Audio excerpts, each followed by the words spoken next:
செருப்படிக்கும் ஒப்பாரிக்கும் பேர் போன ஒரு குறிப்பு ஒன்று இருக்குது. அந்த குறிப்பு எப்படின்னா, செருப்படி நீங்களா கொடுக்காதீங்க, நாங்களா அவதூறு பேசி பேசி செருப்படியை வாங்கிப்போம், நீங்களா கொடுத்தா அது எங்களுக்கு டீசெண்டா இருக்குது, நாங்க இன்டீசெண்டா வாங்கிக்கிறோம்னு வாங்கி தரணும். இது அமைச்சர் கீர்த்தனா அவங்க வந்து ஒரு வீடியோ போட்டு இவங்க அமைச்சர் கீர்த்தனா தான் எப்படி ட்ரெஸ் பண்ணிக்கிறாங்க, உடைய பாரு, நடைய பாரு, மூஞ்ச பாரு, பல்ல பாருன்னு பேசுனீங்கல்ல, உங்களுக்கெல்லாம் ஒரு சரியான செருப்படி.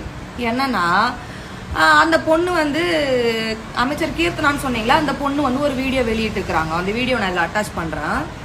வீடியோ வெளியிட்டது மட்டும் இல்லாம இந்த மாதிரி பேசக்கூடிய ஆட்கள் மேல கம்ப்ளைண்ட் வந்து கொடுத்துட்டு வந்துக்கிறாங்களாம். எதுக்கு உங்களுக்கு இந்த இது தேவையா, இந்த அசிங்கம் தேவையா, இந்த செருப்படி தேவையா, இந்த மாதிரி அவதூறு தேவையா? தாவேக்காவை தட்டி கூட பார்க்க முடியல, நெருங்கவே முடியல. அதனால உடை நடை எல்லாத்துலயும் ஒரு குறைய கண்டுபிடிச்சுன்னு வந்து இந்த மாதிரி செருப்படி வாங்கி கிடக்குறீங்களே, வெக்கமா இல்ல?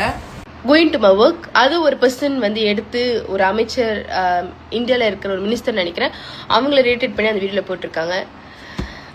அவங்க போட்ட காரணம் வந்து அமைச்சர் இந்த மாதிரி ஒரு ட்ரெஸ் போடலாமா அப்படின்ற ஒரு காரணம்.